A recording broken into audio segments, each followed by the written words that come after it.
Assalamualaikum warahmatullahi wabarakatuh.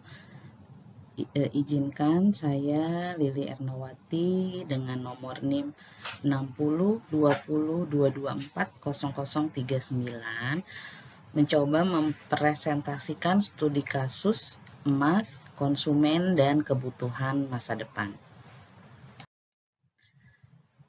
Berdasarkan konsep kebutuhan, bagaimana Anda mengklarifikasikan tindakan membeli emas?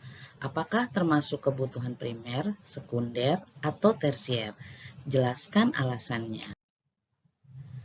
Tindakan membeli emas umumnya diklasifikasikan sebagai kebutuhan tersier, bukan kebutuhan primer atau sekunder, karena kebutuhan yang bersifat lux, prestis, biasanya dipenuhi ketika kebutuhan primer dan sekunder sudah terpenuhi.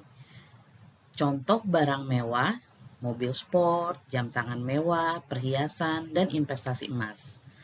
Emas termasuk kebutuhan tersier karena sering dibeli untuk gaya hidup, prestis, dan sebagai bentuk investasi. Tidak wajib dimiliki untuk hidup, tetapi bisa menunjukkan status sosial, atau direncanakan untuk tujuan keuangan jangka panjang. Kesimpulannya, membeli emas adalah kebutuhan tersier karena sifatnya tidak mendesak, esensial untuk hidup, tetapi lebih diarahkan untuk keinginan, investasi, atau simbol status.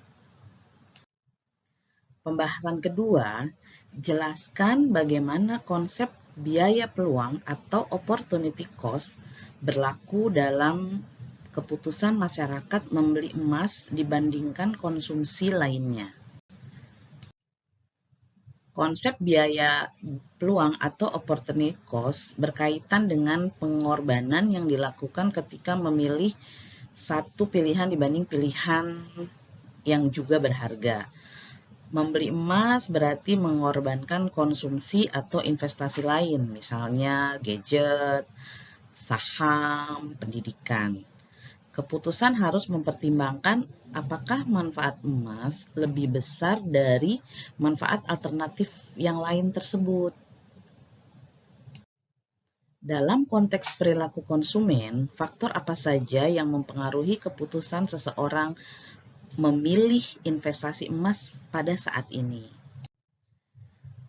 Tingkat inflasi dan nilai tukar rupiah, keamanan dan stabilitas nilai emas, faktor psikologis dan budaya, apakah itu merupakan emas warisan atau emas yang selama ini dipakai sebagai perhiasan, ketersediaan informasi dan kemudahan membeli emas. Semakin mudah membeli emas, semakin orang akan tertarik untuk membelinya. Ada juga tren dan edukasi finansial masyarakat. Untuk masyarakat yang mengikuti tren dan mengikuti edukasi finansial masyarakat, mereka pasti akan lebih tertarik untuk berinvestasi di emas, terutama logam mulia. Apa dampak perubahan pola konsumsi ini terhadap kegiatan produksi dan distribusi barang konsumsi lainnya, misalnya barang elektronik atau hiburan? Banyaknya penurunan permintaan barang konsumsi lain seperti elektronik atau hiburan. Produsen barang konsumsi menyesuaikan strategi pemasarannya. Distribusi lebih berfokus pada produk investasi itu seperti emas dan reksadana. Potensi pergeseran lapangan kerja dan inovasi produk. Menurut Anda, apakah perilaku perubahan ini bersifat jangka panjang atau jangka pendek? Hubungkan dengan konsep preferensi dan elastisitas permintaan. Perubahannya ini bisa bersifat jangka panjang jika disebabkan oleh preferensi baru, misalnya kesadaran finansial. Bisa juga bersifat jangka pendek jika hanya karena kondisi ekonomi saat ini, di mana ada inflasi dan ketidakstabilan ekonomi. Preferensi konsumen berperan besar apakah mereka cenderung konsumtif atau berorientasi investasi.